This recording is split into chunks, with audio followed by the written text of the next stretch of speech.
semuanya, kami dari kelompok 1C. Pada video kali ini, kami akan menampilkan konseling penggunaan rasiman yang dilakukan oleh apoteker kepada pasien. Nah, sebelum itu, mari kita tampilkan anggota kelompok 1C.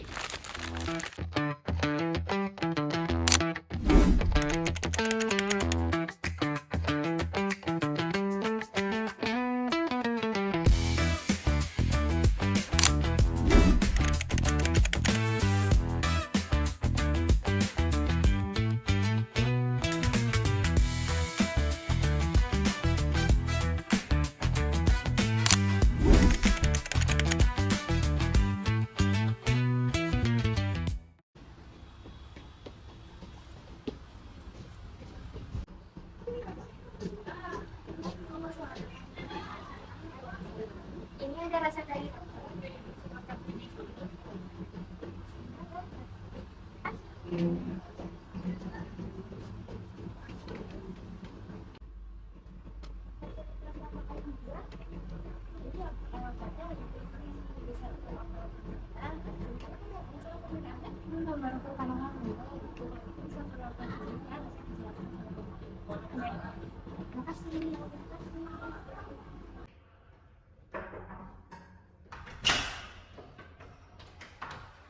Baik, silakan dulu Ibu. Baik, selamat siang Ibu. Sebelumnya saya apoteker yang bertugas pada hari ini. Ada yang bisa saya bantu Ibu? Ini tadi resep obat sama dokter, tapi baru pertama kali dapet, jadi belum tahu penggunaannya. Baik, bisa saya periksa dari ini. Ini untuk resep dari dokternya. Ini berupa alat resimat. Untuk penggunaannya ini sendiri kepada pasien atas nama Ayu Widya itu dengan Ibu sendiri ya? Iya, itu saya sendiri. Ya, untuk umurnya Ibu 58 tahun, benar ya? Benar.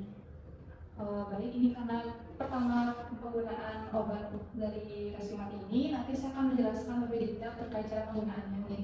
Untuk itu sebelum saya menjelaskan, mungkin saya menceritakan terlebih dahulu terkait kondisi dari ibunya. Ibunya sendiri apakah ada alergi obat tertentu atau alergi makanan tertentu? Saya pribadi tidak ada alergi obat sama makanan tertentu. Ya. Untuk penggunaan obat, apakah 3 bulan belakangan ini ada menggunakan obat-obat tertentu? Kebetulan saya tidak ada konsumsi obat apapun.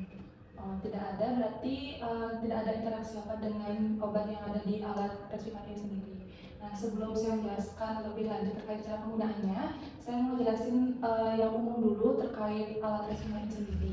Nah, alat resimat ini itu merupakan alat inhalasi yang bekerja mengeluarkan kabut yang ringan atau soft mist, di mana ini tuh nanti bakalan disalurkan ke saluran pernapasan dari pasien seperti itu. Nah, terkait resimat ini sendiri itu berjalannya itu agak lebih lambat ya. Jadi kan beda sama inhaler biasanya. Ya, perbedaannya itu karena itu lebih lambat jalannya dan juga lebih mudah digunakan karena dia berupa hirupan langsung ke mulut melalui mulut, sedangkan inhaler pada umumnya itu kan harus digunakan secara cepat menarikan nafasnya seperti itu dan juga melalui hidung. Itu perbedaannya dari alat ini dengan inhaler yang lainnya seperti itu. Itu sudah bisa dipahami untuk yang secara umumnya? Sudah bisa. Ya, selanjutnya nanti saya akan jelasin terkait bagian-bagian dari alat ini sendiri nih. Baik, ini adalah kemasan dari obatnya itu sendiri, di mana di dalam kemasan ini udah ada 2, yaitu ada alatnya dan juga ada sediaannya. Seperti ini untuk sediaannya dan ini untuk alatnya. Pertama-tama saya mau jelasin terkait bagian dari alatnya itu sendiri.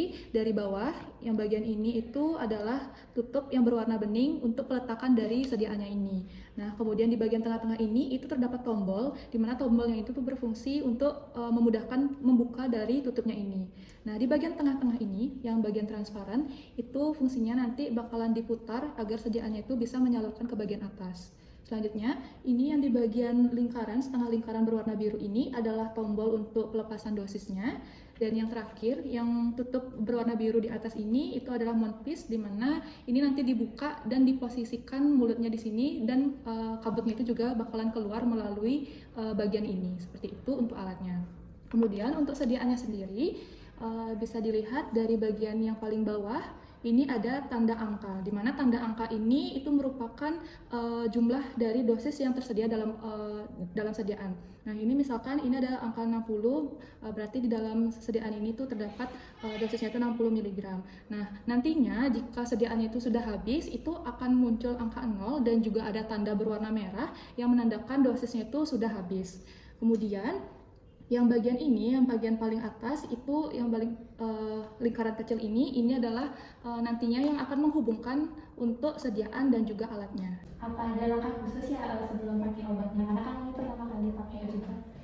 Jadi pertama kali untuk penggunaan ini itu tentunya kita harus rakit dulu sediaannya agar berada di posisi alatnya ini. Nah, untuk cara rakitnya ini sendiri itu bisa dibuka yang tutup bagian bening ini dengan cara menekan tombol yang ini, yang di tengah-tengah ini.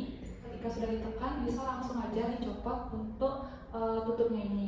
Nah, ketika sudah dicopot bisa diambil sediaannya dan bisa dilihat yang bagian bundaran yang lebih kecil itu bisa langsung disambungkan ke dalam jarum yang ada di alat ini. Nah, itu bisa langsung ditekan aja keduanya antara sediaan dan juga alatnya. Kemudian nanti ada suara klik, itu artinya sediaan itu sudah menyatu dengan alatnya ini. Nah, apabila dari ibu itu kurang bisa untuk menekankan ini, itu bisa diletakkan di atas meja seperti ini. Kemudian sama-sama ditekan kembali keduanya. Kemudian nanti ada suara klik, itu artinya berarti sediaannya sudah terpasang dengan baik. Seperti itu terkait perakitan dari sediaannya. Apakah sudah bisa dipahami, Ibu? Oh ya, setelah dirakit itu bisa langsung dipakai. Nah, sebelum itu ada tahapan lagi. Tahapannya itu adalah tahapan priming, di mana tahapannya itu biar memastikan apakah sediaannya ini sudah keluar dengan baik dan alatnya itu juga berfungsi dengan baik. Untuk cara priming itu sendiri, itu pertama-tama yang bagian tengah-tengah ini itu bisa kita putar ke arah kiri. Nah, itu untuk memastikan agar sediaannya itu bisa langsung naik ke arah yang bagian atas. Nah, setelah diputar, itu kita bisa untuk membuka yang ini, membuka mouthpiece-nya yang berwarna biru, bukannya yang bagian kanan ke arah ke kiri. Seperti itu. Nah, ketika sudah dibuka mouthpiece-nya, bisa ditekan tombol dari pelepasan dosisnya. Di tombol sekali. Kemudian apabila belum keluar, kabutnya bisa ditekan sebanyak 2-3 kali hingga kabutnya itu sendiri keluar dari bagian yang mouthpiece-nya ini. Nah, ketika sudah keluar kabutnya, itu berarti sudah berfungsi dengan baik. Tapi itu perlu dilakukan pengulangan sebanyak 3 kali. Jadi bisa dilakukan pemutaran kembali sebanyak 3 kali. Ini juga bisa ditekan sebanyak 3 kali, di mana biar kabutnya ini juga keluarnya itu 3 kali untuk memastikan benar-benar sediaan itu bisa berfungsi dengan baik. Seperti itu untuk cara timingnya. Apakah bisa dipahami? Berarti kabut yang keluar untuk priming itu tidak dihirup ya? Iya benar. Ini itu tidak perlu dihirup karena kan itu belum digunakan ya. Priming ini memang tujuannya cuma untuk mengecek saja, mengecek apakah alat ini berfungsi dengan baik, apakah sediaannya bisa keluar dengan baik, seperti itu. Baik, selanjutnya saya akan menjelaskan terkait cara penggunaan alat ini sehari-hari. Jadi yang pertama-tama harus dipastikan sediaan ini sudah berada di dalam alat ini. Nah, ini kita perumpamaan aja kalau misalkan sediaannya itu sudah berada di dalam alat. Kemudian ketika sudah dipastikan sediaan sudah berada di alat transfusion ini, itu pastikan untuk pemegangannya juga itu harus dalam posisi yang tegak. Pasien juga harus duduk dengan posisi yang tegak. Nah, yang pertama-tama dilakukan itu adalah bisa dilakukan pemutaran yang bagian tengah ini seperti yang dilakukan saat priming sebelumnya, diputar sebanyak 1 kali saja hingga ada suara klik. Nah, jika sudah, itu bisa kita lakukan penarikan nafas terlebih dahulu. Itu dilakukan penarikan nafas secara perlahan-lahan dan dihembuskan melalui mulut. Ketika sudah melakukan pernafasan dan juga penghembusan nafas, baru bisa kita menggunakan alat ini dengan cara didekatkan ke mulut dan dibuka bagian penutup mouthpiece-nya ke arah kiri. Ketika sudah dibuka, itu bisa langsung digunakan alat ini, itu bisa langsung ditempelkan pada bagian bibir. Dan pastikan alat dari mouthpiece ini dengan bibir itu ditutup secara rapat dan juga tidak ada rongga. Itu memastikan agar sediaan yang keluar, kabut yang keluar itu semua itu masuk ke dalam mulut, bukan keluar dari mulut. Namun, pastikan juga posisi mulut itu tidak menutupi lubang yang berada di bagian kanan dan juga lubang yang ada di bagian kiri. Karena lubang tersebut itu fungsinya untuk ventilasi udara, seperti itu. Nah, saya akan contohkan untuk cara penggunaannya itu sendiri, di mana ketika melakukan penghirupan dari kabel ini itu posisinya kita bernafas, tapi bernafasnya itu melalui mulut. Itu sebanyak 3-5 kali, dan itu berbarengan ketika kita bernafas, berbarengan juga dengan memencet untuk tombol dari pelepasan dosis ini. Ini saya contohkan seperti ini. Kita bernafas melalui mulut sebanyak 3-5 kali. Seperti itu. Jadi itu dilakukan perlahan-perlahan saja dengan dipastikan kabelnya itu juga keluar ketika ditekan bagian pelepasan dosisnya. Nah, ketika sudah, itu bisa dijauhkan alatnya. Kemudian kita bisa melakukan penarikan nafas kembali. Itu dilakukan secara perlahan-lahan, namun bedanya itu kita bisa melakukan penarikan nafas dan diberhentikan selama 5-10 detik terlebih dahulu. Jadi ditahan dulu saat menarik nafas. Ketika sudah sampai 10 detik baru dihembuskan kembali melalui mulut. Seperti itu. Nah, ketika sudah dirasa nyaman pernafasannya, berarti sudah selesai menggunakan alat ini. Dan sebelum dikembalikan pada posisinya, sebelum tutup mouthpiece-nya, pastikan bagian mouthpiece ini itu harus dalam kondisi yang bersih seperti itu. Jadi bisa dibersihkan dengan menggunakan tisu kering atau bisa juga pakai kain yang bersih. Itu cukup caranya diambil tisu, kemudian dibersihkan bagian mouthpiece-nya. Jika dirasa sudah bersih, baru bisa ditutup kembali penutup mouthpiece-nya. Seperti itu untuk cara penggunaannya. Namun perlu diketahui juga, setelah menggunakan alat ini, dari pasien juga bisa langsung kumur-kumur pakai air bersih seperti itu.